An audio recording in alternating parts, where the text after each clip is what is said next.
24 boys basketball teams entered today's semifinals with hopes of being crowned state champions, but only half will actually get the chance to play for it all tomorrow. Let's kick off our coverage in 5A at the Idaho Center. The defending champs from Bora facing Mountain View. Lions roar first. The big fella, Joe Nelson, doing his best Rasheed Wallace impression with the fall away Jay. The Mavericks answer. Branson Truby pulls up at the free throw line and knocks it down 4-2 Bora.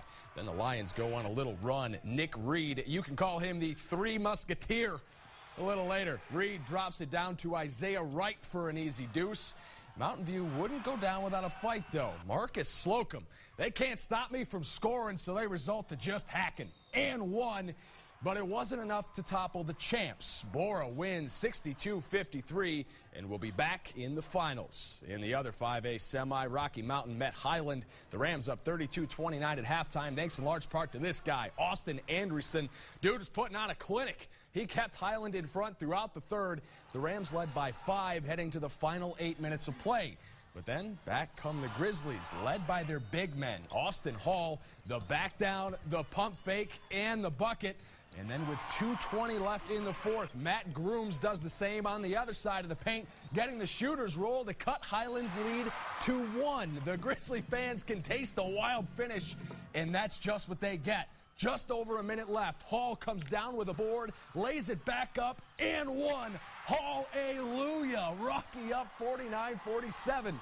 Highland was down 3 with 4 seconds left. The Rams had the ball and a chance to tie, but the desperation triple rims out. Rocky Mountain beats Highland 51-48. The Grizz get Bora tomorrow, a rematch of last year's 5A final. Speaking of the Lions, let's visit their home den. Skyview taking on Rigby for the right to compete for the 4A crown. Standing in Skyview's way, this guy, John Raheem Peoples, the 6'6", 305-pounder, dominated BK yesterday.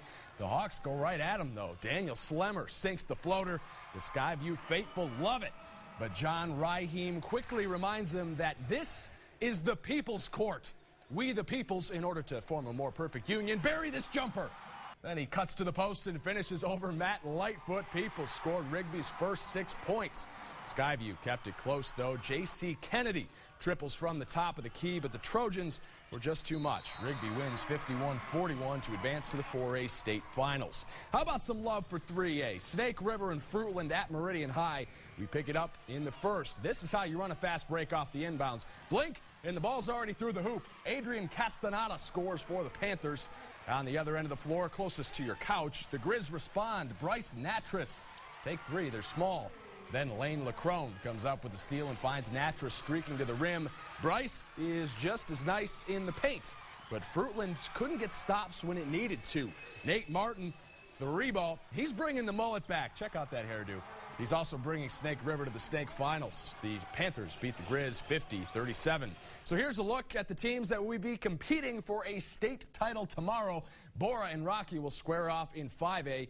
In 4A, Rigby will meet Moscow, which took down Twin Falls 57-55 tonight.